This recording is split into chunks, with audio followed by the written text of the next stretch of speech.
O silêncio de um olhar. Eliane Macarini pelo Espírito Vinícius, Pedro de Camargo. Amor e Equilíbrio Audiobook. Quinta parte. A mídia local da cidade onde Anita morava passou a divulgar um grande evento beneficente que seria realizado dentro de 30 dias, e um dos artistas a se apresentar seria Paulo. Álvaro, você ouviu falar que Paulo virá fazer um show beneficente na cidade? Perguntou Sara. Entregaram um panfleto no Farol, fiquei bastante preocupado com Anita. Será que ela se sentirá tentada a ir ao encontro dele? Comentou Álvaro. Não sei, meu bem. Ela tem uma foto dele, está bem guardada. Outro dia, fui arrumar o quarto dela e encontrei isso debaixo do colchão, informou Sara. Meu Deus, será que essa menina ainda gosta daquele marginal? Inquiriu Álvaro, demonstrando muita preocupação. Não sei, há noites que a escuto chorar, e, quando vou ao quarto e pergunto se posso ajudar, ela sempre diz que está tudo bem e não fala mais nada, lembrou Sara. Sempre tenho receio dele, se encontrar Anita, como eles reagirão? Justo agora que a menina está bem, namorando o Celso que é um excelente rapaz, comentou Álvaro. Não devemos nos preocupar com antecedência. De uma forma ou de outra, ela irá saber da estada de Paulo por aqui, mas acredito que ele nem mais se lembra de nós, ficou milionário, cada dia está com uma mulher diferente, e são modelos ou atrizes famosas, não vai querer saber de Anita, uma moça simples e sem maiores ambições, disse Sara. Deus a ouça, pelo bem de Anita, que já sofreu tanto na vida. Fábio veio ao nosso encontro a pedido de Clara e nos pediu auxílio para Amanda, a jovem senhora estava bastante deprimida e pensando em se matar. Ela está com essa ideia fixa há vários dias, conseguiu a receita de um calmante fortíssimo e pretende tomar todo o vidro.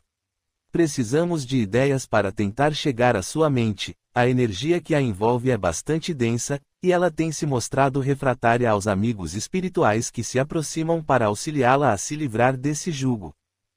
No dia que ela conversou com o pastor João, notei grande afinidade vibratória entre os dois. Será que não poderíamos pedir auxílio a ele? Falou Maurício. Talvez o amigo tenha razão, concordei. E a diferença de religião entre eles? Será que poderá atrapalhar? Questionou Maurício. Acredito que não, o rapaz tem a mente bastante aberta em relação a esse assunto, lembro-me bem da conversa que eles tiveram aquele dia na praça, comentou Fábio.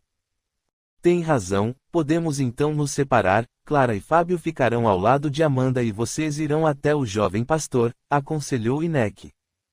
Assim o fizemos, adentramos o edifício, que abrigava o templo religioso, e felizes constatamos que a boa energia a tudo e todos envolvia. Logo nos encaminharam à presença de João. O jovem encontrava-se no escritório administrativo, sentado atrás da escrivaninha, tinha os olhos fechados, orava com fé e alegria, agradecendo a oportunidade da vida. Momento propício ao que viemos buscar, aproximei-me de seu campo vibratório e, feliz, percebi que era recebido com naturalidade, ele possuía as mediunidades da vidência e da audiência. Bom dia, meu jovem amigo. Bom dia, eu o reconheço de outras visitas a essa casa de amor. Estamos aqui em busca de seu auxílio para uma amiga. O que posso fazer para ajudar? Lembra-se de Amanda? A mãe do jovem cantor Paulo. Ela mesma, anda muito deprimida com o rumo da vida do filho, acredita ter falhado em sua educação, o que possibilitou a presença de espíritos malfazejos que a assombram há tempos. E nos últimos dias o quadro mental tem se agravado, e ela se prepara para cometer o erro de colocar fim à própria vida. Acreditamos que você poderá auxiliá-la com uma boa conversa amorosa, trazendo esperanças e forças àquela mente sofrida. Vou até a sua casa ainda hoje.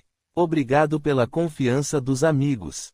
Somos Vinícius e Maurício. Obrigado por nos ouvir. João abriu os olhos e, imediatamente, levantou-se da cadeira que o acolhia, tomou a carteira e a chave do carro nas mãos e dirigiu-se para o estacionamento. No caminho avisou que estava saindo por um tempo e não sabia o horário de sua volta, deu algumas instruções aos funcionários que o ajudavam e tomou o rumo da casa de Amanda. Chegando ao local, desceu do carro e sentiu um mal-estar de imediato. Elevou os olhos ao céu e orou com fé e serenidade. Recomposto por nova e benéfica energia, tocou a campainha da casa. Amanda havia esvaziado o vidro de remédios na mão, olhava para aquelas pequenas cápsulas como se estivesse hipnotizada. Um espírito malévolo a abraçou e falou sedutor. Não se amedronte. Deus a espera em seu reino de amor e perdão. Ele entende seu sofrimento e a espera ansioso. Não hesite, coloque tudo de uma vez na boca e beba a água fluida pelos anjos do Senhor. Tome, tome, tome, tome. Repetia sem parar a mesma fala. Quando a campainha tocou, Amanda assustou-se e jogou longe as pequenas cápsulas. Assustada, correu para a porta e abriu, sem ao menos perguntar quem era. Olhou para João e, enfraquecida, desabou em seus braços, desacordada. O pastor a ergueu nos braços, depositou o corpo inerte no sofá da sala, correu para a cozinha, tomou um pano nas mãos, molhou-o na torneira e voltou para perto da moça.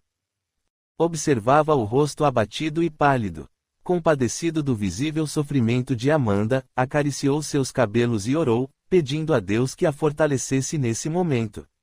Amanda foi voltando a si, olhou o rosto de João, tocou sua mão e falou em um fio de voz. Por favor, me ajude. Está tudo bem, Amanda. Eu estou aqui e não vou embora enquanto você precisar de mim. Ela apertou a mão do moço e adormeceu no mesmo instante. João levantou sua cabeça e a acomodou em seu colo, e ficou ali ao lado da jovem senhora. As horas foram passando e Amanda descansava sossegada, João recostou-se no sofá e adormeceu também. Estávamos à espera desse momento. Inácio se juntou a nós nesse socorro de amor. Paulo encontrava-se descansando em sua casa, quando Alberto chegou com uma pasta na mão. O que foi? Não falei que queria ficar sozinho? Mas também falou que, se eu tivesse notícias de Anita, poderia vir perturbar a qualquer hora, respondeu Alberto com sarcasmo. Paulo levantou-se abruptamente da cama e arrancou a pasta das mãos do outro. Ansioso, abriu e passou a ler as informações que continha o relatório do investigador que havia contratado. Nós estaremos nessa cidade em poucos dias, falou alto. Isso mesmo, achei que gostaria de saber. Manda colocar meu carro na porta, vou até lá agora. Você está louco? Tem um show agora à noite. Se vira e desmarca, fala que fiquei sem voz. Dizendo isso, Paulo arrumou uma mochila com uma troca de roupas e saiu apressado. Paulo sentia-se bastante emocionado. Durante todos os anos que haviam passado, depois que Anita fora embora, ele nunca a esquecera. Não havia um só dia em que ele não tinha pensado nela com saudades, arrependia-se de tê-la maltratado. Já fazia uns meses que havia contratado os serviços de um investigador, mas parecia que ela tinha sumido no ar. Agora que sabia onde encontrá-la, estava com medo de ser rejeitado. Precisava pensar como iria abordá-la, para não assustar a menina.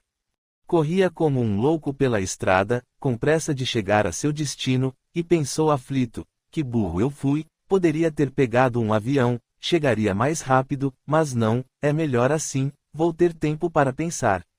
Tenho uma viagem de, pelo menos, 6 horas, será o suficiente para saber o que fazer e como fazer para ela me aceitar de volta. Anita estava desassossegada, andava de um lado a outro, pegava o panfleto no bolso da calça jeans, lia o conteúdo e voltava a guardá-lo. Aflita, pensou, e agora? O que faço? Será que ele está bem? Será que se lembra de mim? Que inferno! Pensei já ter me livrado disso. Desesperada, jogou-se sobre a cama e chorou como há muito tempo não fazia. Sara ouviu o choro da filha, bateu na porta e entrou. Anita, você está bem? Não, mãe, não estou bem, mas não fale nada, apenas fique comigo um pouquinho. Percebendo o conflito que Anita vivia, apenas sentou-se na cama e acomodou a cabeça da menina em seu colo. Está tudo bem, minha filha. Apenas desabafe e, quando tiver condições e vontade de falar, você sabe que estarei ao seu lado. Aos poucos, Anita foi se acalmando e adormeceu. Aproveitamos a ocasião e a transportamos para uma sala de atendimento fraterno no plano dos espíritos. Permitimos a ela um momento de descanso, depois a chamamos com carinho. Anita, acorde um momento, por favor. A menina abriu os olhos e nos fitou, emocionada. Fazia bastante tempo que eu não os via. Porque não houve necessidade de nossa presença, mas, agora, a menina precisa de um momento de reflexão para resolver algumas pendências do passado, não é assim? Perguntei a ela, sorrindo com carinho. Você tem razão, o assunto Paulo nunca foi resolvido, apesar de muito jovem, na época em que nos conhecemos, a presença dele marcou minha vida com muita intensidade. Procurei ignorar meus sentimentos durante esses anos. Quando lembrava o passado, forçava minha mente a mudar o caminho, que tanto me machucava, porém, eu nunca o esqueci e confesso sentir saudades dele todos os dias, falou Anita. E o que você pretende fazer? Perguntei a ela. Não sei, mas não posso mais fazer de conta que o problema não existe. Preciso falar com ele, descobrir como ele está, se mudou alguma coisa no comportamento que manifestava. Tudo vai depender desse momento. Apenas sinto muito em relação a Celso, ele é um bom moço e tem me feito muito bem, porém, hoje, eu tenho certeza de que não o amo para partilhar uma vida com ele, não é justo enganá-lo por mais tempo, respondeu Anita. Você sabe que Paulo é um espírito de difícil convivência, não sabe? Perguntei à menina. Sei sim, mas eu preciso resolver esse assunto de qualquer maneira, senão nunca terei paz. Seja qual for o resultado de nosso encontro, eu preciso responder, a mim mesma, algumas questões.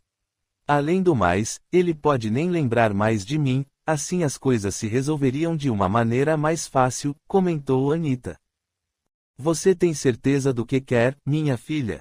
Porque as consequências virão para o futuro, e você precisa estar preparada para vivenciá-las.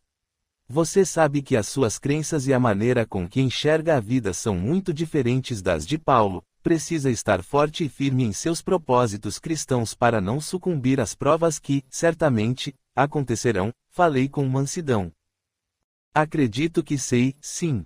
Apenas preciso de ajuda para viver esse relacionamento, caso ele aconteça. Quero também poder ajudar Paulo a ver a vida de forma diferente, com mais respeito e amor às criaturas de Deus, enfatizou Anita. Continuamos nossa conversa, enquanto isso Inácio acolhia Amanda em seu consultório psiquiátrico. Amanda encontrava-se desacordada pelo estresse vivido nos últimos anos. Sozinha, sucumbiu à depressão e ao medo do futuro, afastou-se da casa espírita que frequentava e dos amigos que a amavam. Permitiu assim a aproximação de amigos infelizes que a assediavam e maltratavam, tornando-a uma nulidade junto a Paulo, que se irritava com o estado de perturbação da mãe. Amanda abriu os olhos e chorou como uma criança, aos poucos foi se acalmando e estendeu as mãos para Inácio. Por favor, me ajude. Onde estou? Aqui é um hospital. Seu corpo está adormecido e, com a ajuda de João, a trouxemos ao plano dos espíritos, para uma conversa amigável, falou Inácio, sorrindo. Ah, meu amigo, eu sinto uma tristeza sem fim, não consigo nem mesmo cuidar de mim mesma.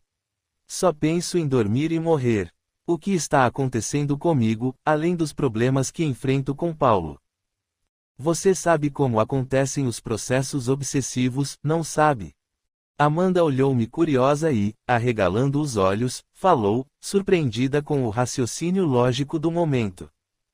Deus meu, eu permite isso, com sentimentos improdutivos, eu permite que irmãos inferiores se aproximassem de mim e conduzissem meu pensamento. Perguntou admirada. Este é um processo natural, que tem muito a ver com a lei de afinidade vibratória, respondeu Inácio. Preciso mudar meu panorama mental. Tantos anos de estudo da doutrina dos espíritos e, quando precisei utilizar as informações recebidas, não consegui fazer isso, falou Amanda, mostrando desalento consigo mesma. Minha filha querida, essa vivência nós chamamos de aprendizado. Bastou questioná-la e você soube as respostas, então o aprendizado aconteceu, você só precisava de uma forcinha, respondeu Inácio, sorrindo com alegria. Que vergonha! Desmaiei nos braços do pastor João, o que ele estará pensando de mim? Questionou Amanda constrangida. Que chegou na hora certa para auxiliá-la. Ele é um bom sujeito e poderá ajudar você a entender muito do que anda vivendo, disse Inácio. Mas, ele é evangélico, eu sou espírita. Falamos línguas diferentes, questionou a moça com tristeza. A língua de Deus é uma só, minha filha. Os rótulos são projetados pela necessidade do homem, e não de Deus. Além do mais, vocês já conversaram sobre esse preconceito muito humano, você se lembra? Falou Inácio. O atendimento a Amanda continuou por mais um tempo, depois ela foi encaminhada à sua casa e retomou o controle de suas funções orgânicas. Ao observar os últimos acontecimentos e avaliar o comportamento das pessoas de nossa convivência, trabalhadores dos dois planos e os assistidos nos momentos de infortúnio, percebo a cada dia com mais clareza a presença de Deus em nossas vidas, então, sinto-me pleno em felicidade e crença pessoal, pois a esperança no futuro se fortalece em minha mente e sinto a liberdade envolvendo o nosso magnífico planeta Terra, seu destino incomparável. Capítulo 27. DESDOBRAMENTO 850. A posição social não é às vezes um obstáculo à inteira liberdade de ação. O mundo tem, sem dúvida, as suas exigências, Deus é justo e tudo leva em conta, mas vos deixa a responsabilidade dos poucos esforços que fazeis para superar os obstáculos. O Livro dos Espíritos, livro 3, capítulo 10 Lei de Liberdade, item V, Livre-Arbítrio. Paulo finalmente adentrou a linda cidade praiana. Cansado, encostou o carro e, ao tomar o celular, ligou para Alberto. Já cheguei e preciso de um hotel. Parei em frente a uma padaria, vou comer alguma coisa. Assim que conseguir uma reserva em meu nome, você me avisa, está bem? Você é louco, cara. Aqui está a maior bagunça, você tinha um show com ingressos vendidos para 5.000 pessoas, vamos ser processados e teremos que pagar uma fortuna de multa e quebra de contrato, além de devolver todo o dinheiro arrecadado e ainda pagar as despesas. Teremos um prejuízo monstro, falou Alberto bastante irritado. Dinheiro não é problema, paga o que for preciso e depois marca um show em praça pública, de graça, e ainda damos uma lição nesse empresáriozinho sem visão. O povo fica satisfeito e ganhamos dinheiro com os patrocinadores. Será que preciso ensinar tudo a vocês? Nem sei por que pago uma fortuna para tantos incompetentes, respondeu Paulo, também irritado. Você precisa cumprir compromissos, esse é o terceiro contrato que você ignora na última hora, daqui a pouco ninguém vai querer contratar a gente, disse Alberto, gritando com raiva.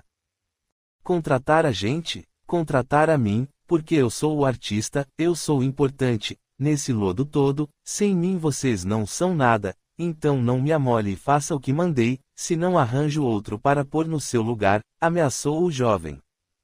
Por outro em meu lugar? Alberto deu uma gargalhada de deboche e comentou, e quem vai esconder a sua sujeira, varrer a porcaria para debaixo do tapete. Além do mais, garoto, você tem o rabo preso comigo. Se eu abrir a boca, te meto na cadeia por assassinato. Espere aí, Romeu de Araque, vou ver se acho um quartinho para você dormir. Dizendo isso, Alberto desligou o telefone e, enraivecido, quebrou tudo o que estava ao seu alcance, depois, ao se acalmar, resolveu fazer o que Paulo mandou. Paulo, bastante nervoso, entrou na padaria, escolheu uma mesa escondida num canto e se sentou. Ele fez o pedido e ficou esperando o telefonema de Alberto. Logo o empregado avisou-o do endereço do hotel onde havia uma reserva em seu nome. Paulo pagou a conta e saiu do estabelecimento. Assim que entrou no carro, olhou para frente e viu Anita atravessando a rua. Emocionado, não conseguiu esboçar nenhuma reação, apenas acompanhou a caminhada da menina com os olhos. Mesmo depois que ela se foi e saiu de seu campo de visão, ele continuou sentado no carro, imóvel, as lágrimas escorrendo de seus olhos, então, voltou a si, enxugou o rosto e dirigiu, devagar, até o hotel. Registrou-se na portaria, pegou a chave do quarto e subiu ao 10º andar. adentrou a suíte, deitou-se na confortável cama e adormeceu imediatamente. Desdobrado pelo sono, encontrou-se com Albério, que já o esperava. O mestre espera-o ansioso, você anda fazendo algumas burrices e fugindo de nossos planos. Vou logo avisando, fique de cabeça baixa e não o afronte, Torquemada está furioso com você. Eu não quero ir, falou Paulo em um ímpeto de revolta. Como você se atreve? Ele virá até você e terá o inferno que pediu. Ele o torturará até voltar ao caminho reto, ameaçou Albério. Ele não é meu dono, além do mais, estou com problemas a serem resolvidos e ele não tem nada com isso. Eu não vou, frisou Paulo com convicção. Nesse momento, fizemo-nos visíveis aos olhos dos dois homens, aproximei-me e falei com paciência. Posso ajudá-los de alguma forma? Então vocês estão atrás da rebeldia desse moleque. Dirigindo-se a Paulo, falou com raiva, o que você está pensando, que está livre e a salvo só porque se juntou a esses loucos que acreditam estar a serviço de Deus. Você está enganado, somente nosso mestre Torquemada está ao lado dele, ele é o pensamento de Deus vivo, você está afrontando a divindade e será punido. Paulo olhou para ele com disfarçatez e falou com meio sorriso, vejo que você os teme, então estou com eles. Diga ao seu mestre que não me controla mais, vou seguir outro caminho e quero minha liberdade, quero escolher o que viver por conta própria. Não pertenço à sua causa, vocês apenas me serviram por um tempo, agora já não me interessam mais. Da mesma maneira que nos traiu hoje, ele os trairá amanhã, falou Albério, olhando para mim. Este é um problema do Paulo, meu amigo, apenas estamos oferecendo uma oportunidade, se ele saberá aproveitar, isso é outra história. Não podemos invadir a mente de ninguém e forçar um novo rumo, esse é o valor maior de nosso livre-arbítrio, instrumento evolutivo, respondi com mansuetude. Albério olhou-nos com sarcasmo e saiu devagar do ambiente, seguido pelos seus comparsas. Paulo olhou-nos e perguntou com certo cinismo, e agora? Quais são as ordens? Não temos ordens a dar ao menino. Apenas um conselho carinhoso, faça ao próximo apenas o que você gostaria de receber, respondi, sorrindo. O que eu quero? Muito dinheiro, o que já tenho, muita diversão, que o dinheiro compra, e agora encontrei Anita, que será a minha mais nova aquisição. Depois eu arranjo novos objetivos, porque a vida anda muito chata, respondeu com disfarçatez.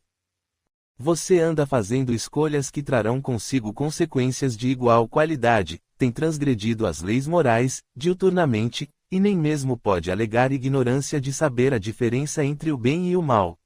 Chegará o dia em que deverá acertar esses enganos, e como será isso? De maneira dolorosa ou consciente da necessidade de mudar o rumo de suas crenças? Questionei o jovem. Deixo para responder quando for essa hora, até lá estarei aproveitando o que conquistei, o direito de ser muito rico e ter minhas vontades atendidas. Então não me amolem nem diminuam a alegria de minhas conquistas, comentou Paulo, demonstrando irritação. Olhei para o jovem, aproximei-me de seu campo vibratório e percebi, encantado, que havia uma dor latente atrás de cada ação mal feita, então sorri para ele e o abracei com carinho, falando ao seu ouvido. Há sempre lugar para todos na casa do Pai, não importa o estado em que batemos a sua porta, sempre seremos acolhidos. Por que você fala sobre isso? Por acaso você me critica pela maneira como tenho agido até o momento? Faço o que for necessário para atender às minhas necessidades, sejam elas físicas, financeiras ou emocionais. Hoje conto 20 anos e já vivi experiências de todas as formas possíveis. E descobri que sou forte o suficiente para não me tornar dependente de nada. Já consumi alcoólicos, drogas de todos os tipos, tive relações sexuais com todo tipo de pessoas, sem preconceitos me relacionei com homens e mulheres, e nada disso me escravizou. Apenas uma pessoa sempre volta ao meu pensamento e me deixa inseguro e triste. É Anita, e eu preciso resolver isso de uma forma ou de outra, desabafou o jovem. Pensei que apenas o amor o impulsionasse a essa procura. A menina Anita já sofreu demais, e seria prudente de sua parte respeitar a sua decisão de se afastar. Isso se você pretende apenas satisfazer um desejo egoísta em relação a ela, que, com certeza, trará sofrimento e angústia à sua vida e a desequilibrará. E você acredita que ela merece passar por mais essa provação? Paulo apenas nos olhou e abaixou a cabeça, respondendo em um murmúrio: eu preciso dela, ela poderá me salvar desse inferno. As escolhas são suas, meu amigo, assim como as consequências de seus atos, ninguém foge a isso. Afastei-me a tempo de ver olhos marejados por lágrimas não derramadas, fiz um sinal com a cabeça e nos retiramos do ambiente.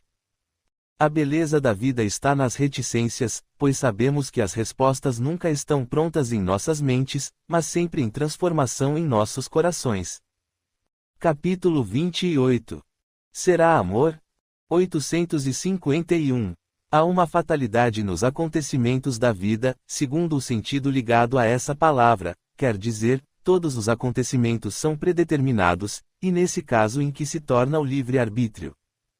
A fatalidade não existe senão para a escolha feita pelo espírito, ao encarnar-se, de sofrer esta ou aquela prova, ao escolhê-la, ele traça para si mesmo uma espécie de destino, que é a própria consequência da posição em que se encontra. Falo das provas de natureza física, porque, no tocante às provas morais e às tentações, o espírito, conservando o seu livre-arbítrio sobre o bem e o mal, é sempre senhor de ceder ou resistir. Um bom espírito, ao vê-lo fraquejar, pode correr em seu auxílio, mas não pode influir sobre ele a ponto de subjugar-lhe a vontade. Um espírito mau, ou seja, inferior, ao lhe mostrar ou exagerar um perigo físico pode abalá-lo e assustá-lo, mas a vontade do espírito encarnado não fica por isso menos livre de qualquer entrave. O Livro dos Espíritos, livro 3, capítulo 10, Lei de Liberdade, item V, Fatalidade. Assim que nos retiramos do quarto ocupado por Paulo, dirigimo-nos para a casa de Anita. Encontramos a menina debruçada sobre os livros, mas não conseguia concentrar-se no assunto a ser pesquisado. O dia havia se arrastado, apesar dos afazeres que tinha, sua cabeça parecia não obedecê-la. Por mais que se esforçasse para não pensar na proximidade de Paulo, ela estremecia a cada momento. Anita levantou-se da cadeira e foi para a janela de seu quarto. A rua estava escura, as luzes mal conseguiam dar um aspecto lúgubre ao ambiente. Observou e pensou ter visto alguém do outro lado a observando. Amedrontada, escondeu-se atrás da cortina e viu um indivíduo de feições malévolas cumprimentando-a com a cabeça. Tentou firmar a vista, mas a figura horrenda esvaneceu-se no ar. A menina voltou para dentro do quarto, deitou-se na cama e fechou os olhos, adormecendo de puro cansaço. Tentamos auxiliar Anita no desdobramento pelo sono e encaminhá-la novamente a uma sala de atendimento fraterno, porém, estava presa à sua própria dor, não conseguia nos ver ao seu lado. Paulo, em desdobramento, entrou no ambiente e falou emocionado: finalmente eu te encontrei e não vou mais embora. Anita olhou-o com os olhos arregalados pelo espanto, também emocionada, correu em direção ao homem a quem tanto amava e o abraçou, dizendo: promete nunca mais se afastar de mim. Prometo sim, e você promete nunca mais temer a minha presença. Anita olhou-o assustada, e todos os acontecimentos pregressos passaram rapidamente por sua mente, as lembranças vinham e a enfraqueciam. Ela afastou-se de Paulo e, com o olhar triste e cansado, falou baixinho. Por mais que o ame, não posso aceitar as suas ações, a sua sede de poder e riqueza, o seu desrespeito em relação a todos que o amam tanto. Onde está sua mãe? Você a abandonou, assim como abandonou toda a possibilidade de ser uma criatura melhor. Não posso aceitar o que me pede, pois sei quem é você. Lembro-me de outras vidas, pequenos eventos que vivemos juntos, e você sempre escolhe o caminho mais triste e errado. Hoje eu sei quem sou, apesar da dor de recusá-lo, e sei que sofrerei menos do que estar com você e presenciar os seus desatinos. Paulo olhou-a indignado e falou em voz estridente: ou você me aceita de volta ou vou matá-la, porque não será de mais ninguém. Você é minha, só minha. Anita acariciou seu rosto com meiguice e falou com serenidade. Não pertenço a ninguém, meu amor. Eu sou um espírito livre, em busca da felicidade, e para isso faço escolhas melhores para que o amanhã não traga melancolia à minha vida. Deus me permitiu esta liberdade através do livre-arbítrio. Você pode atrapalhar as minhas experiências, mas nunca aprisionar o que já é livre. Não me abandone, por favor. Morrerei se perdê-la novamente. Só há uma maneira de estarmos juntos, quando entender o valor da vida e modificar as suas atitudes em relação às suas responsabilidades. Veja o que fez com essa oportunidade de auxiliar tantos jovens na escolha de suas vivências. Você os exorta aos mais torpes comportamentos, estimula-os ao uso de entorpecentes, aos alcoólicos, ao sexo desregrado, ao desrespeito à família. Você iniciou sua carreira enganando a todos para em seguida traí-los nas suas mais nobres crenças. Não fale assim, você está me fazendo sofrer e eu a amo tanto. Não, você não me ama, pois ainda não consegue amar nem a si mesmo. Pare e pense, refaça seu caminho e permita a si mesmo novos questionamentos que o auxiliem em busca da verdade. Paulo acariciou seu rosto e foi embora. Seus passos eram lentos e pesados. Voltando ao corpo material, acordou imediatamente, um tremor desagradável tomava conta de sua matéria. Ele levantou da cama, entrou embaixo do chuveiro e chorou como uma criança. Amanhã encontrou-o ainda debaixo do chuveiro, agachado, o rosto triste entre as mãos. Aproximamo-nos do jovem, admirados, percebemos que estava receptivo à nossa presença. Felizes, passamos a energizá-lo.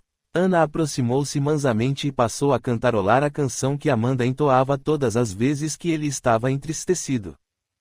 Paulo levantou, fechou o chuveiro, tirou a roupa molhada, enrolou-se numa toalha e foi até o telefone.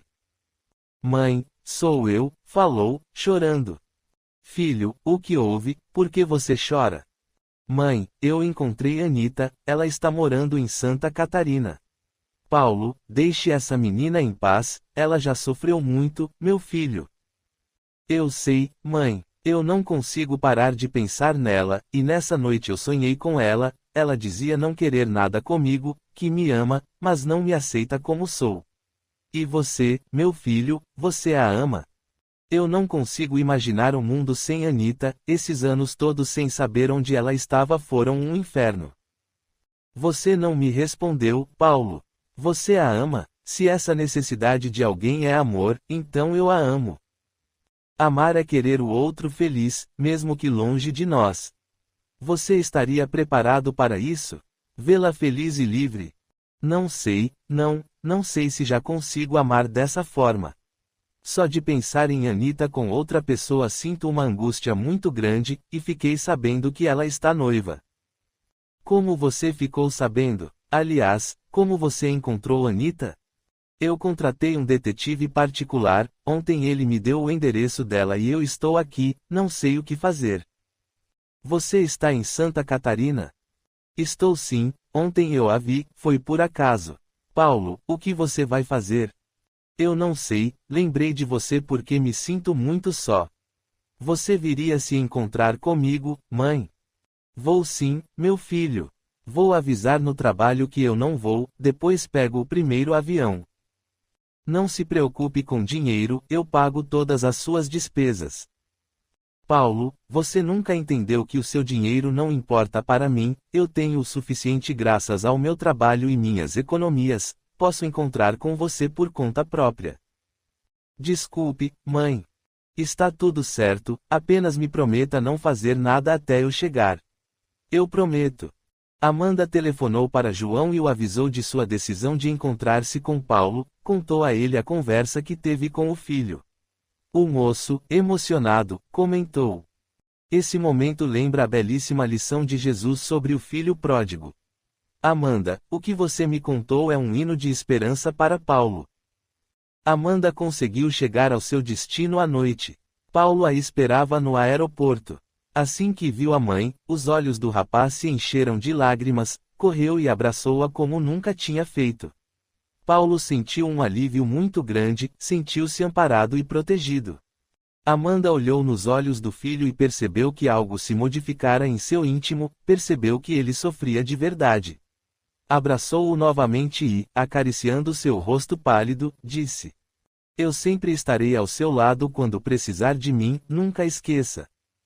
Você sempre afirmou isso com clareza, mas eu nunca havia entendido o que significava. Obrigado, mãe.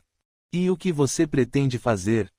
Vamos. Estou com o carro no estacionamento, ainda não comi nada hoje, e você também deve estar com fome.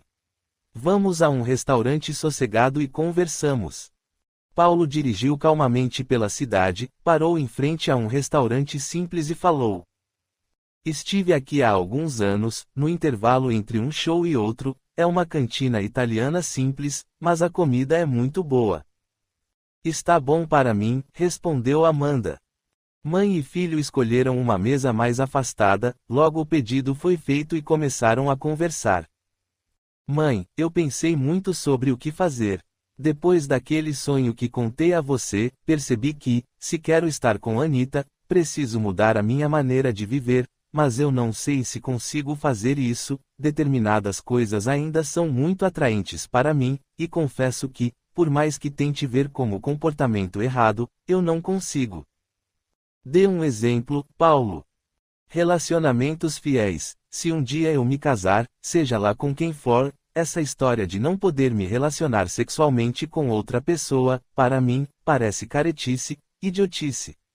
Eu posso amar apenas uma, mas posso desejar outras pessoas, ter relações que me deem prazer e não considero isso traição, pois meu amor continua fiel apenas a uma pessoa. Amanda olhou para o filho e, admirada, percebeu que ele falava a verdade. Realmente, no seu entendimento, não havia nada de errado na situação descrita por ele. Parou e pensou como responderia a ele, sem magoá-lo ou mesmo afastá-lo de si. Paulo, o amor verdadeiro pressupõe a existência do desejo de ser feliz junto à pessoa amada. Nosso mundo se transforma em razão desse sentimento, e um dos presentes que oferecemos ao nosso companheiro é a fidelidade a esse relacionamento ímpar. Ao iniciarmos essa prática, passamos a descobrir novos valores e formas de ser feliz, de estar encantado com o outro. A fidelidade é parte do respeito, o corpo do outro nos é fiel, pois somente se encanta se é tocado por nossas mãos, assim como nos encantamos ao perceber que nosso companheiro também sente o mesmo em relação à nossa aproximação. Quando sentimos amor verdadeiro, de acordo com a nossa compreensão, nada nos distrai dessa maravilha. Mesmo que enxerguemos o ser mais perfeito à nossa frente, nada se compara àquele que nos ama e nós amamos. Será que ainda fico nesse conflito entre o que quero e o que sinto, pois nunca me relacionei dessa forma com ninguém? Amar também nos torna responsáveis em relação ao outro. Se você acredita amar Anita, renunciar a esses prazeres não lhe trará sofrimento, pelo contrário, você sentirá uma liberdade nunca antes experimentada. Mas, meu filho, principalmente no seu caso com Anita, é necessário estar em pleno exercício da verdade e da lucidez, pois arremessá-la a um relacionamento desequilibrado será uma maldade. Nesse momento, Torquemada adentrou o ambiente. Paulo sentiu um grande mal-estar, ficou pálido e trêmulo. O verdugo aproximou-se de seu campo vibratório, aproximou a boca de seu ouvido e falou: Morrerás, morrerás. Escolheste outro caminho sem permissão, não o libertei de seu contrato, sentirá seu corpo adoecer e queimar por uma febre inexistente, irás morrer, e sua dor será lenta e enlouquecedora. Agora mesmo você não conseguirá respirar, sentirá o desfalecimento e, sem controle, viverá entre o horror de sua traição e o arrependimento de perder tudo o que tem. Paulo tentava respirar e não conseguia. Amanda olhou aquela cena e logo percebeu o que acontecia. Mentalmente, olhando de frente para os olhos dementados de Torquemada, pensava com serenidade: nada do que fizer mudará o curso dessa história, assim como nós, você tem a oportunidade de modificar o seu caminho. Meu filho está vivendo um momento precioso para a sua evolução, e nada do que fizer poderá impedir que ele entenda as próprias necessidades, que ele consiga sublimar os mais tristes sentimentos que o dominam ainda e o mantém cativo da ignorância. Eu não o temo, pois compreendo que és mais necessitado de compreensão do que qualquer um de nós, mas não permito a você essa interferência, então, peço auxílio aos bons espíritos para que possamos caminhar sem a sua presença. Paulo, assustado, olhou para a mãe e falou: Estou me sentindo muito mal, tenho a sensação de que vou morrer. Amanda segurou as mãos do rapaz entre as suas e, com um sorriso feliz, exortou o rapaz à oração. Meu querido, esse momento é muito especial, você entende um pouco sobre a vida espiritual e sabe sobre as leis que regem a vida. Então, nada mais normal do que surgir um receio, entre seus companheiros espirituais até o momento, de perder o controle sobre a sua vontade. Está na hora de libertar-se desse jugo incômodo e de fazer valer a sua vontade de modificar o seu caminho. O que você sente é a influência desses irmãos, ainda equivocados em suas escolhas, que têm perdido a sua colaboração. Paulo olhou para a mãe e, aflito, perguntou: E o que eu faço? Nesse momento, apenas acredite que você tem direito de ser feliz e libertar-se daquilo que já o incomoda, apenas isso. Ore comigo, ore por você mesmo e por aqueles que insistem em permanecer infelizes. Amanda, sorrindo com alegria, iniciou a belíssima oração que nosso Mestre Jesus nos ensinou, o Pai Nosso. Capítulo 29. Confissão. 852. Há pessoas que parecem perseguidas por uma fatalidade, independentemente de sua maneira de agir, a desgraça está no seu destino. São, talvez, provas que devem sofrer e que elas mesmas escolheram. Ainda uma vez levais à conta do destino o que é, quase sempre, a consequência de vossa própria falta. Em meio dos males que te afligem, cuida que a tua consciência esteja pura e te sentirás mais ou menos consolado. As ideias justas ou falsas que fazemos das coisas nos levam a vencer ou fracassar, segundo o nosso caráter e a nossa posição social. Achamos mais simples e menos humilhante para o nosso amor próprio atribuir os nossos fracassos à sorte ou ao destino do que a nós mesmos. Se a influência dos espíritos contribui algumas vezes para isso, podemos sempre nos subtrair a ela, repelindo as ideias más que nos forem sugeridas. O Livro dos Espíritos, Livro 3, Capítulo 10, Lei de Liberdade, Item V, Fatalidade. Amanda e Paulo, após a refeição, foram para o hotel. O rapaz pediu que o transferissem para outro apartamento, para ficar perto de sua mãe. Paulo, você ainda não me respondeu, o que pretende fazer? Quando resolvi vir para cá em busca de Anita, eu não tinha dúvidas, mas agora estou inseguro, o meu show é daqui a 3 dias, então, vou usar esse tempo para pensar. Você fica aqui comigo? Fico sim, meu filho. Vou avisar o João e pedir a ele que avise em meu trabalho. Você está namorando o pastor? Estamos namorando há 5 meses, ele é uma boa pessoa e tem me ajudado bastante. E como fica a questão religiosa? Você é espírita e ele é evangélico, isso não gera conflito. Não, ele respeita a minha maneira de exercitar a minha fé e eu respeito o trabalho belíssimo que ele faz junto à sua comunidade. E aquela história de demônios de que o Albério falava, que os espíritas tinham pactos com o diabo. Isso é ignorância, as religiões são obras do homem, que as reveste daquilo que lhe interessa, mas, onde existe compromisso verdadeiro com o Pai, essas diferenças passam a não importar muito, o que realmente é produtivo e tem uma forma harmônica, pois pressupõe a evolução do ser, e o ser esclarecido intelectualmente passa a ter mais discernimento em suas escolhas, não se deixando envolver por ideias preconceituosas. João assumiu a mesma igreja de Albério, não é? Isso mesmo, ele ficou no lugar de Albério. Havia muito preconceito naquela época, lembro que você e papai acabaram se separando por conta disso. Não foi somente por esse motivo. Sérgio mudou muito sob a influência de Albério, ou melhor, despertou nele traços de personalidade que já existiam, mas não haviam se manifestado até aquele momento. E isso foi gerando conflitos entre nós. Acabamos por professar crenças e maneiras de viver muito diferentes, o que gerava conflitos constantes. E eu acabei por contribuir com isso, não é? Paulo, ninguém consegue me obrigar a fazer nada daquilo que eu não queira. Isso é desculpa de quem não assume as suas próprias responsabilidades. Então, meu filho, tire isso da cabeça, está bem? Você tem bastante assunto aí para resolver, então vamos nos concentrar nisso. Exausto, Paulo deitou em sua cama e adormeceu imediatamente. Amanda, sentada numa poltrona ao lado da cama do filho, fitava-o enternecida e pensou, sorrindo: até parece aquele menino que tinha medo do escuro e dormia segurando minhas mãos. Feliz, fez uma prece de agradecimento, levantou-se e foi para o quarto ao lado.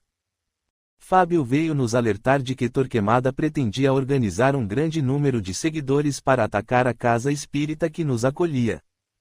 Ao chegarmos aos arredores do local, notamos um grande número de entidades que se movimentavam por ali. Adentramos a amorosa casa de amor e oração e percebemos que os trabalhadores já estavam preparados para o acontecimento. Inek veio ao nosso encontro e, sorridente, nos disse: chegaram a tempo de nossa oração de agradecimento pelo trabalho destinado à nossa comunidade. Prevejo um grande número de irmãos que serão socorridos. Como é bondoso nosso Pai! Fábio nos solicitou a presença. Torquemada pretendia um ataque à casa espírita, não é isso? Questionou Maurício, espantado pela alegria de nosso amigo. Sim, é isso mesmo, e você já viu uma ocasião mais propícia à caridade. Esses irmãos ainda envolvidos pelas trevas interiores estarão em nossa porta, prontos para o socorro abençoado pelo Pai.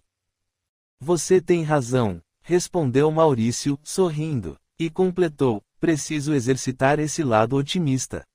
Inek abraçou-o e falou alegremente: bem-vindo ao mundo de Deus, meu amigo.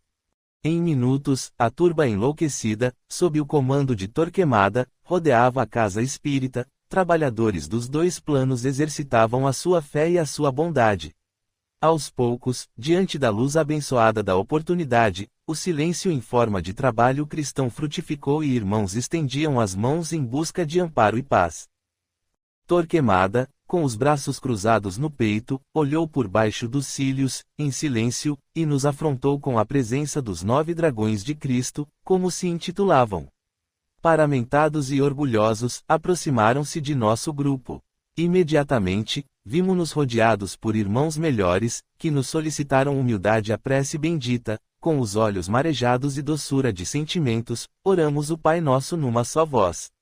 Luz de amor veio banhar-nos o espírito, fortalecendo a paz e o amor que nos envolviam. Indignados, os tristes dragões se retiraram, nos amaldiçoando pela eternidade. Anita resolveu que deveria falar com o noivo, esclarecer sobre seus sentimentos. Sentia-se mal por estar de certa forma enganando o rapaz. Telefonou para Celso e combinou de conversarem à noite em sua casa, no horário em que seus pais estariam trabalhando no centro espírita.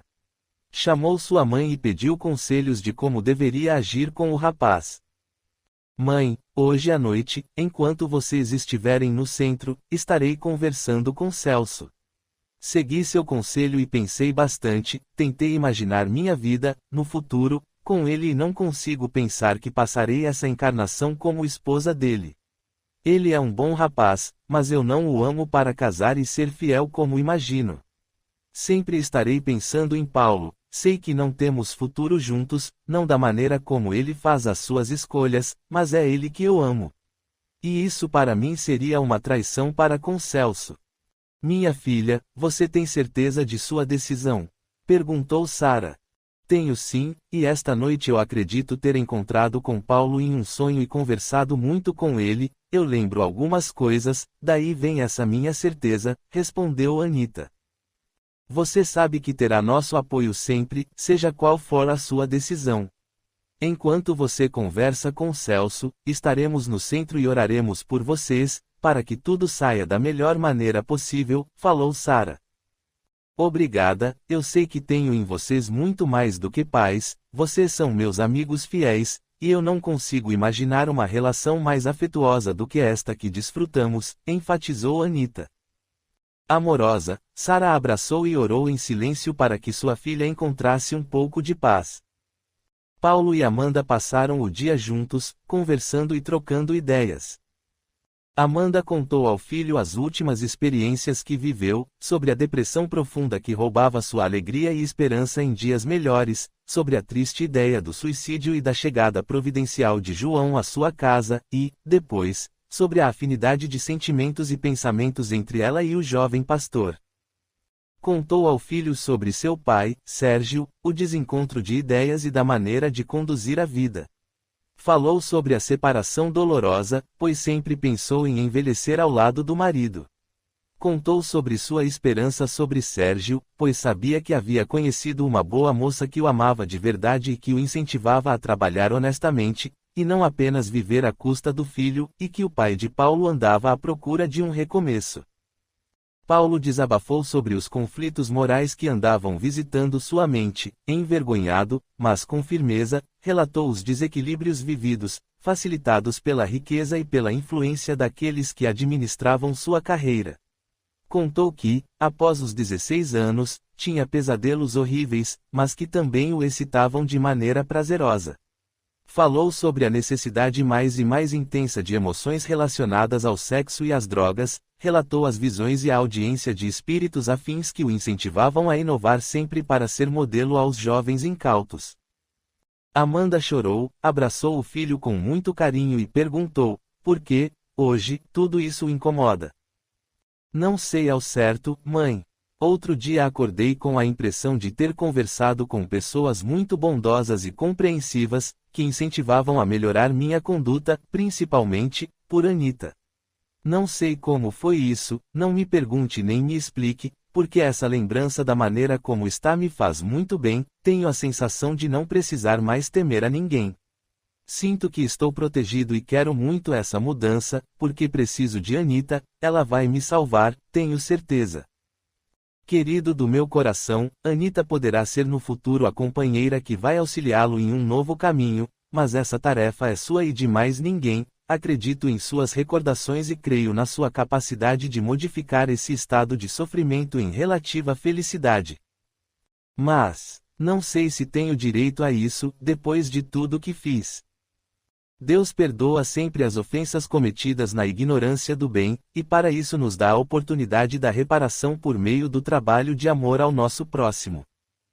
Mas, eu matei, mãe, eu matei aqueles meninos, fui eu. Amanda ficou em silêncio e apenas estendeu os braços ao filho, dizendo num fio de voz: calma, Paulo, calma. A vida sempre nos dá oportunidades de nos redimir perante Deus e nós mesmos. Calma, meu filho, calma. A mãe, com o coração apertado pela confissão do filho, não sabia como agir diante da certeza do crime cometido. Naquele momento ela apenas queria que ele se acalmasse diante da culpa e do remorso que sentia pelos delitos do passado, já um caminho de paz em todo aquele desequilíbrio. Paulo deitou-se no colo da mãe e adormeceu. Amanda o acalentava, os olhos arregalados e a mente em torvelinho, buscando uma resposta correta para vivenciar aquele momento de reajuste. Capítulo 30. O início da redenção. 853. Certas pessoas escapam a um perigo mortal para cair em outro, parece que não podem escapar à morte. Não há nisso fatalidade. Fatal, no verdadeiro sentido da palavra, só o instante da morte. Chegado esse momento, de uma forma ou de outra, a ele não podeis furtar-vos. 853a. Assim, qualquer que seja o perigo que nos ameace, não morreremos se a nossa hora não chegou. Não, não morrerás, e tens disso milhares de exemplos. Mas, quando chegar a tua hora de partir, nada te livrará. Deus sabe com antecedência qual o gênero de morte por que partirás daqui, e, frequentemente, teu espírito também o sabe, pois isso lhe foi revelado quando fez a escolha desta ou daquela existência. O Livro dos Espíritos, Livro 3, Capítulo 10, Lei de Liberdade, Item V, Fatalidade. Fábio pediu-nos ajuda para o encontro de Anita e Celso, pressentia que algo de ruim poderia acontecer quando a menina colocasse suas razões para terminar o noivado recente. Celso andava desconfiado desde o momento em que soube que Paulo faria uma apresentação em sua cidade, e percebeu que Anita estava arredia e triste, a ponto de recusar até mesmo o trabalho de evangelização infantil, tarefa que havia abraçado com muita alegria e disposição. O moço já tentara conversar com ela, mas a resposta, sempre, era que estava tudo bem, mas ele sentia que sua noiva estava abalada pela presença de seu antigo namorado. Celso sentia muita raiva da situação, pensava e comparava-se ao delinquente que a fizera sofrer, chegava à conclusão de que isso era uma traição, uma das piores que poderia sofrer. As ideias infelizes pareciam tomar vida em sua mente, irritado e sofrido, via-se como vítima do cruel oponente. Torquemada, desejoso de se aproveitar de qualquer incidente para se vingar de Paulo, logo designou espíritos treinados em hipnose dolorosa para acompanhar Celso, intensificando o mal que o acometia, o ciúme. Celso chegou à casa de Anita e sentia-se mal, uma intensa dor de cabeça dificultava o raciocínio lógico, e as emoções doentias direcionavam o seu sentir. Tocou a campainha com raiva, parecia saber o que Anita tinha a dizer.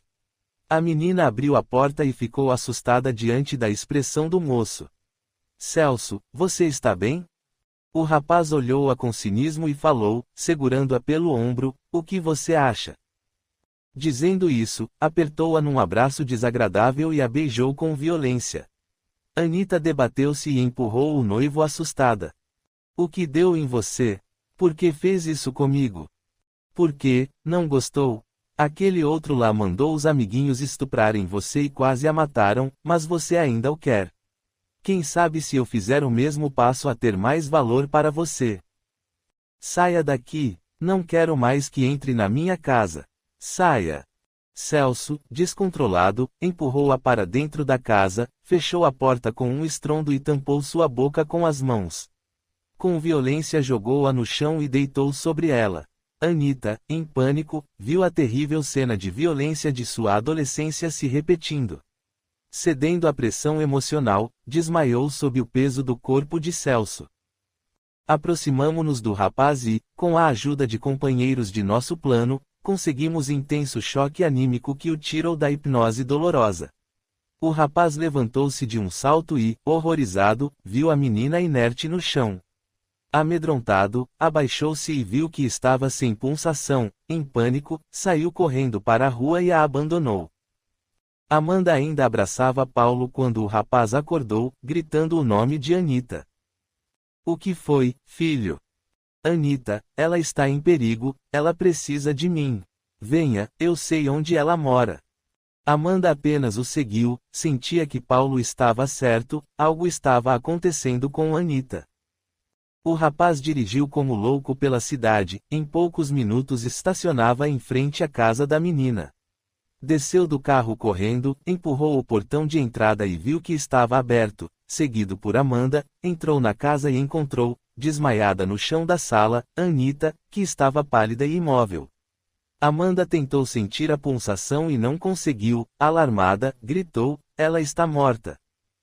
Paulo, desesperado, chorava e gritava como louco, conseguimos intuir o menino a fazer a respiração boca a boca e uma massagem cardíaca. Anita voltou e, assustada, abriu os olhos, ao ver o rosto de Paulo e Amanda, a menina agarrou-se aos dois, seu corpo tremia e suava demasiado. Paulo, precisamos levá-la a um hospital ou chamar o resgate. Mãe, ligue no número 192 e chame um resgate, tenho receio de mexer com ela. Anita olhou para Paulo e, sem conseguir falar, agarrou-se mais a ele. Não tema, não vou deixá-la sozinha nunca mais. Olhe para mim, eu te amo muito e nunca mais vou sair de perto de você. O rapaz repetia e repetia as mesmas palavras. Anita olhava para ele e chorava, mas não conseguia falar. Logo o veículo de resgate chegou, o paramédico examinou-a e falou, ela está em choque e parece que sofreu alguma violência.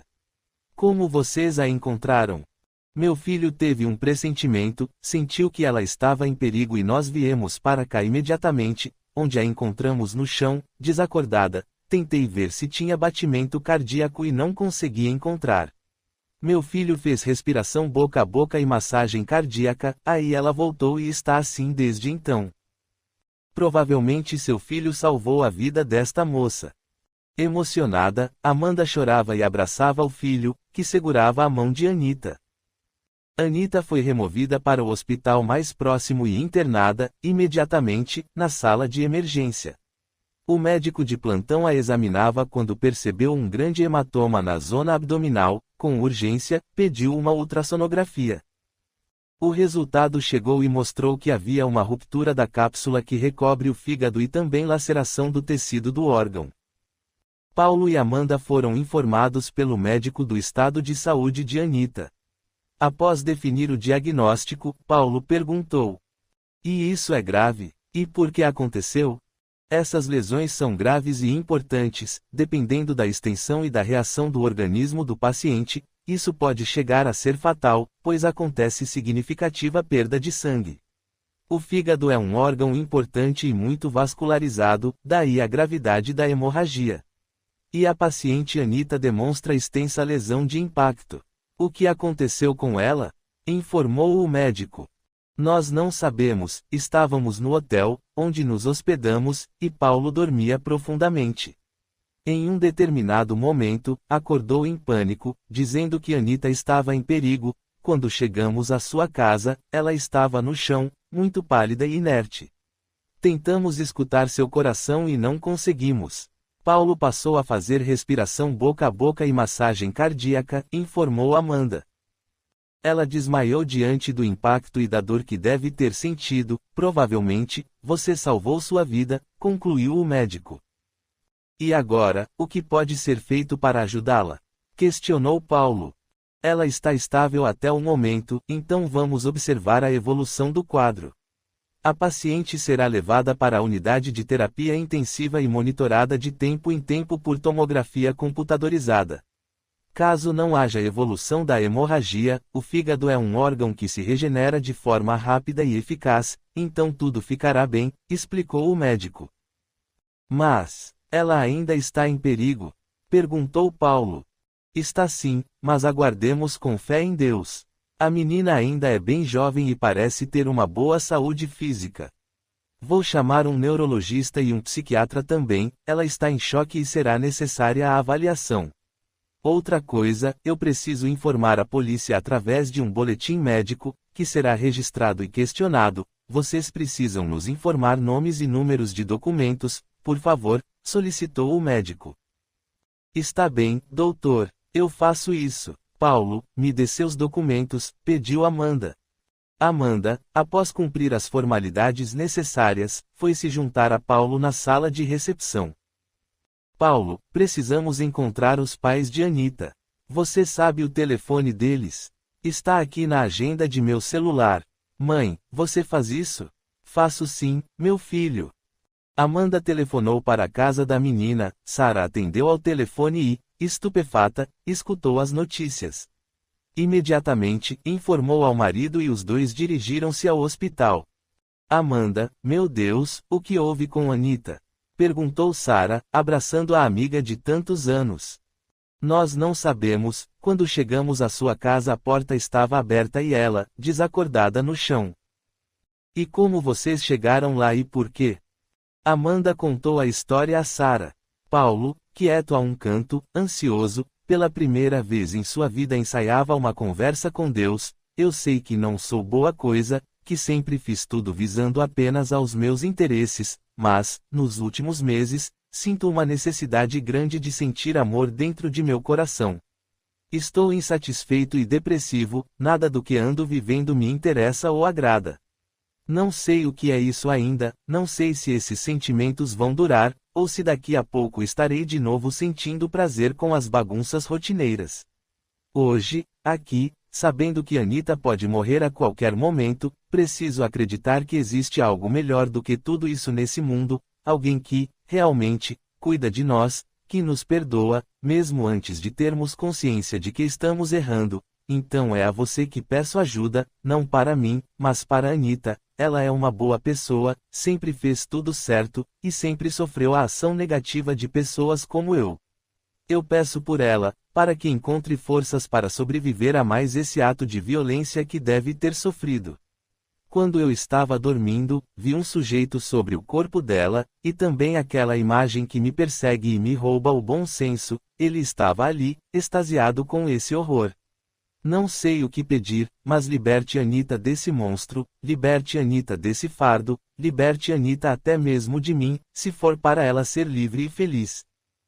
Aproximamo-nos do rapaz, que, emocionado, e envolvido por sentimentos nobres, permitiu nossa aproximação. Nós o auxiliamos com o terno magnetismo da felicidade do recomeço. Ele fechou os olhos e permitiu que lágrimas sentidas molhassem seu rosto. Amanda e Sarah o observavam de longe, felizes, seguraram as mãos uma da outra. Álvaro comentou, emocionado. Estamos começando uma nova era de reconstrução da vida. Que Deus nos abençoe e fortaleça. Capítulo 31. Origem do Divino Coração. 854. Da infalibilidade da hora da morte segue-se que as precauções que se tomam para evitá-la são inúteis. Não, porque as precauções que tomais vos são sugeridas com o fim de evitar a morte que vos ameaça, são um dos meios para que ela não se verifique. O Livro dos Espíritos, livro 3, capítulo 10, Lei de Liberdade, item V, Fatalidade. Anita melhorava dia a dia, fortalecida pela esperança e pela presença constante de Paulo a seu lado. Apesar disso, ela não conseguia falar sobre o que acontecera em sua casa, quando Celso a atacara. Os pais ainda não sabiam de nada, e o rapaz não mais dera sinal de vida. Álvaro, você não acha esquisito o desaparecimento de Celso? Perguntou Sarah ao marido. Tenho pensado muito nisso, porque, no dia em que Anita foi atacada, ela tinha um encontro com ele em nossa casa. Será possível que foi ele? Questionou o pai ainda incrédulo. Não sei, ele parecia ser um bom moço, comentou Sarah. O mais esquisito é Anita não querer falar sobre isso, será que está protegendo-o de ser responsabilizado? Inquiriu Álvaro. Não sei, mas estou bastante propensa a procurar por ele e ter uma conversa franca, afirmou Sarah. Também acredito que isso seria o correto. Vou tentar localizá-lo através de seus amigos da casa espírita.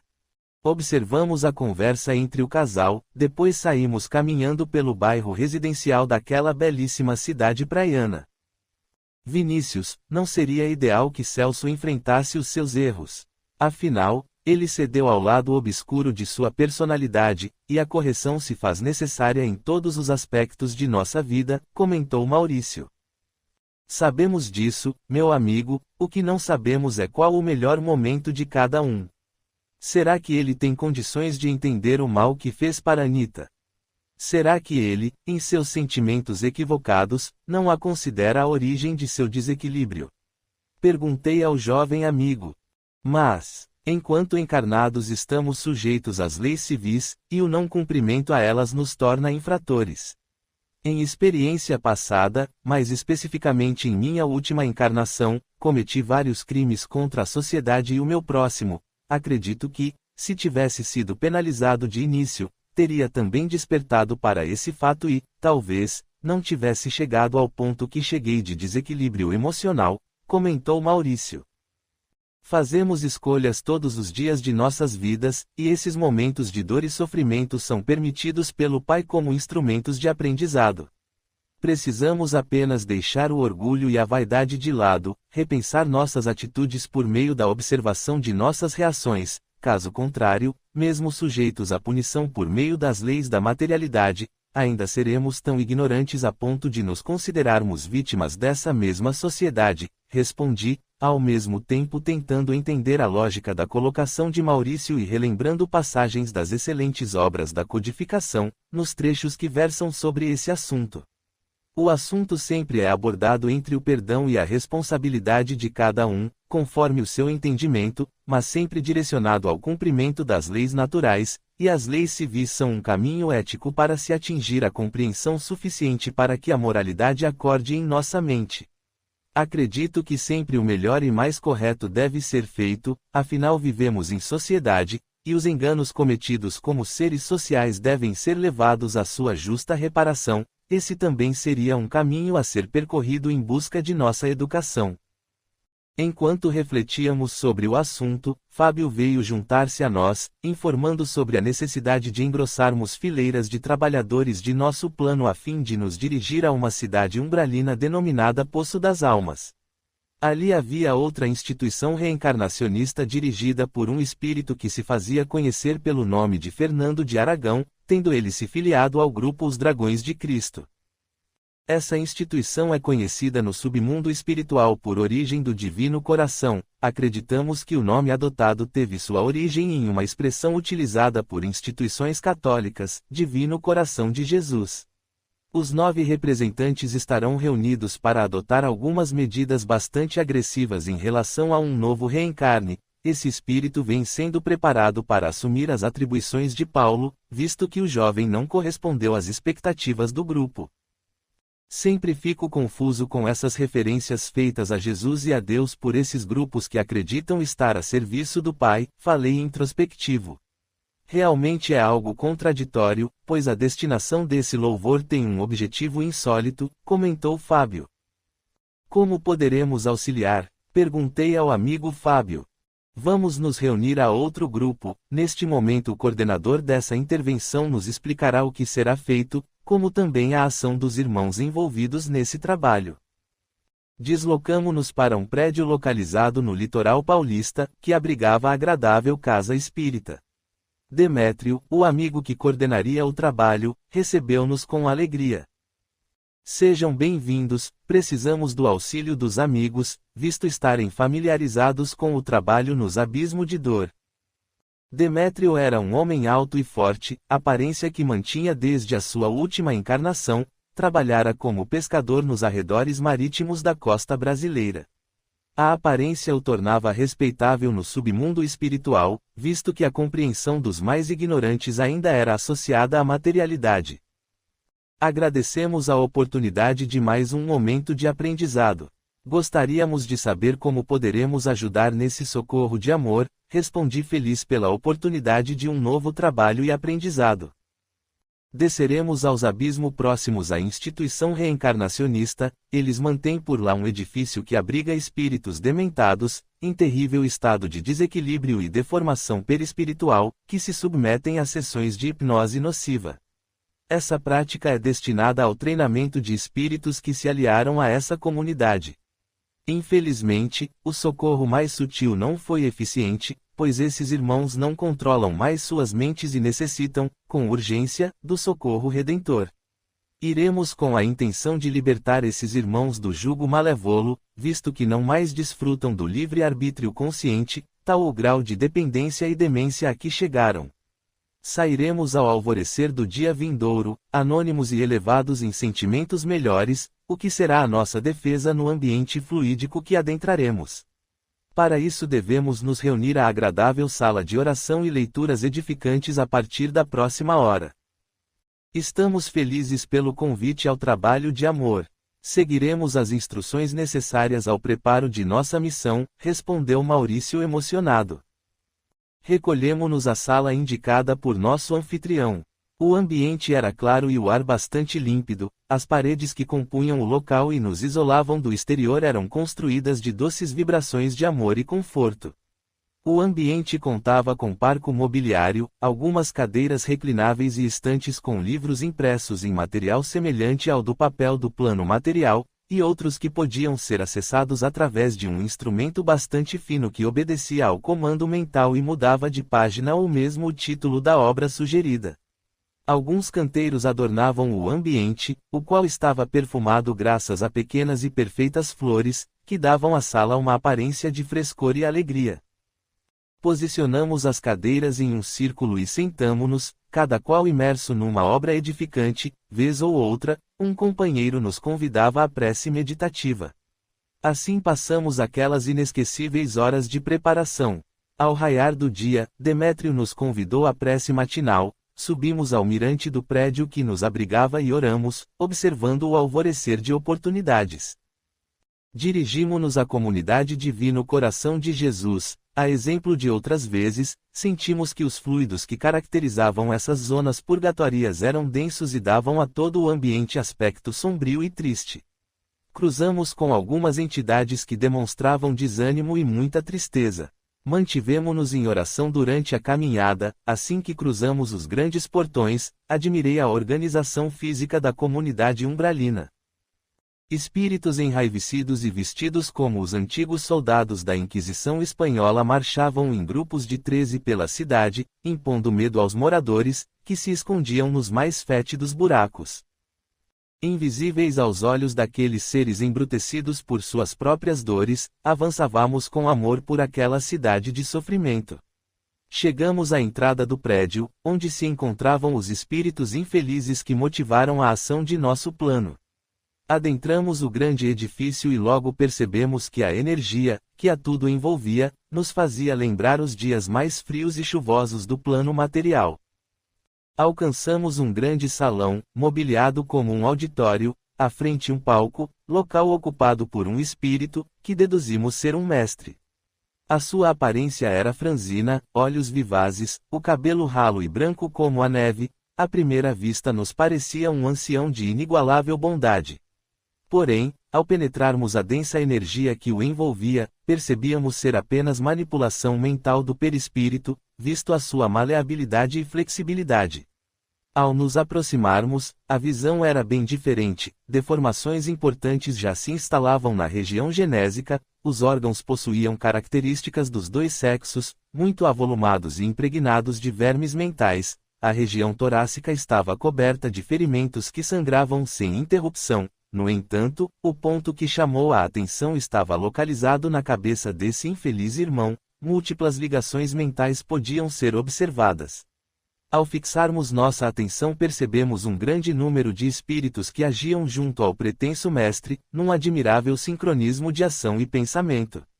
Parecia-nos que o mesmo estava à frente de inúmeros espelhos que refletiam a sua imagem em tempo real. Olhei para Fábio com admiração, e alguns questionamentos já afloraram em minha mente. O amigo sorriu e, mentalmente, pediu um pouco de paciência para as devidas explicações. Observamos o grupo de entidades que compunham o auditório, a maioria aparentava ter pouca idade, espíritos manifestando a adolescência e juventude compatível com a vida terrena. A atenção totalmente voltada para o mestre, recebiam instruções sobre a arte de observar para encontrar pontos frágeis nas emoções e na índole das criaturas que teriam sua atenção em futuro próximo. Ainda admirado, percebi que as instruções eram, principalmente, sobre exercícios de autoconhecimento avançado, baseadas em modernas técnicas de psicologia. As propostas incluíam, inclusive, exercícios de auto-hipnose.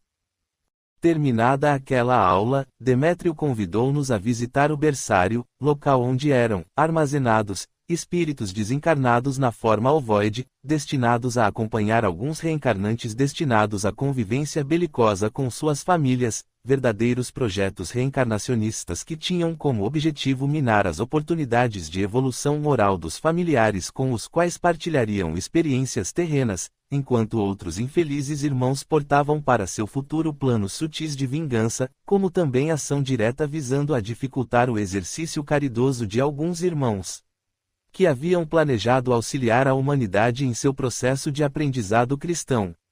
Enquanto permaneciam nessas câmaras individuais, também recebiam treinamento hipnótico por meio de uma fala firme e com um sutil toque de ódio, que era fixada na mente dessas entidades, a um mesmo objetivo e pensamento.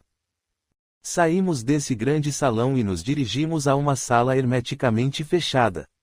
Para adentrarmos esse novo ambiente, precisamos exercitar nossa latente humildade e permitir que nossos fluidos se adaptassem de maneira sutil à nova densidade energética. Ao entrarmos, notamos o cuidado que havia com relação à limpeza física e à ordem em que as atividades eram exercidas.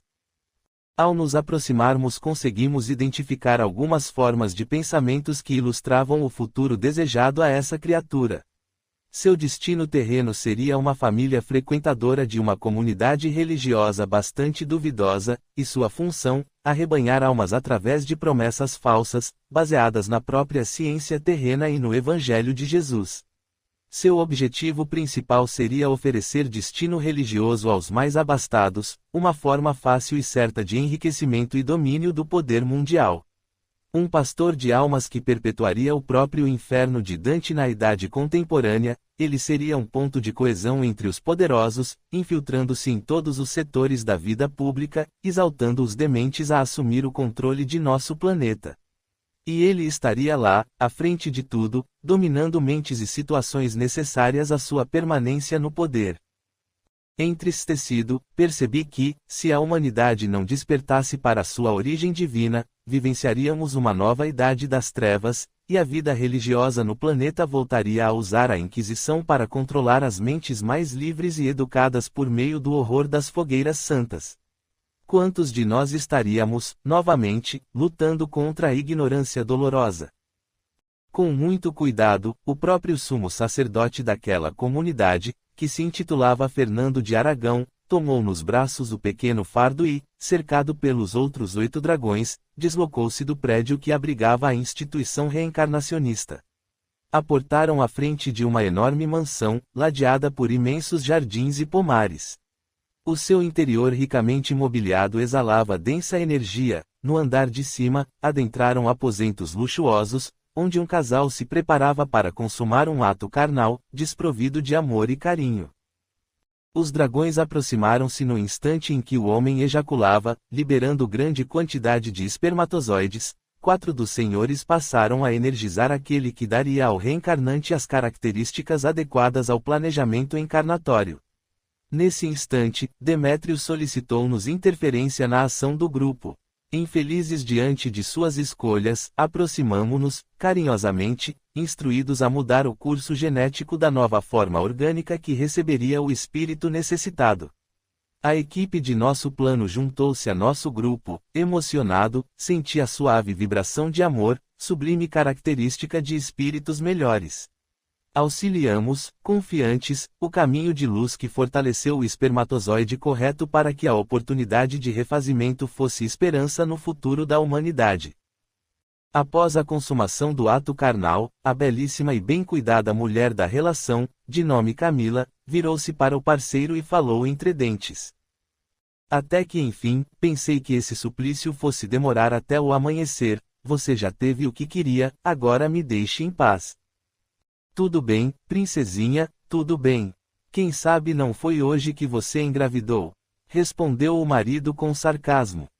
Deus me livre, isso seria o pior de tudo. Sempre disse que não queria filhos e você aceitou. Não sei por que agora é importante. Que diferença fará para seus seguidores se você tem ou não um pirralho atrapalhando nossa vida? Afinal, olhe bem para mim, tenho um corpo perfeito, o que dá muito trabalho. Faço muitos sacrifícios para isso, e nunca vou estragar essa maravilha estufando minha barriga. Nem se preocupe com isso, tomo minhas pílulas anticoncepcionais religiosamente. Agora me deixa em paz, preciso dormir 8 horas, você sabe, senão fico com olheiras. O homem a olhou com cinismo e virou-se para o lado, pensando com um sorriso nos lábios. Se ela souber que mandei trocar as pílulas anticoncepcionais por pílulas de açúcar, ela vai surtar, primeiro porque engravidará, e eu preciso desse filho, segundo porque açúcar engorda. Esse menino será o rei do mundo, eu sei disso. E eu serei o pai do rei. Terei vasto poder em todos os setores que controlam o planeta. Minha igreja será representada nos 4 cantos, e aqueles que não se submeterem às minhas leis, as leis de Deus sobre a terra, serão dizimados como pestes nocivas. Prometo a você, meu filho, que viverá num planeta onde apenas os vencedores sobreviverão, sobrará apenas uma raça pura, digna do rei. Você será Deus e eu a sua consciência. O homem riu alto, um riso grotesco. A mulher, já adormecida pelo efeito imediato de psicotrópicos, mexeu-se na cama, seu rosto mostrava desconforto e raiva. Oramos por esses irmãos perdidos de sua própria origem. Este momento seria o início de próximo trabalho que realizaríamos em benefício da humanidade e que seria intitulado de Em Cada Lágrima há uma Esperança. Então sentimo-nos transportados pelo espaço, leves e felizes. Quando abri os olhos, senti intensa emoção de amor. Sentados na relva úmida, cercada por um lago de indescritível beleza, Oramos em benefício de nós mesmos e de todos os habitantes do universo conhecido.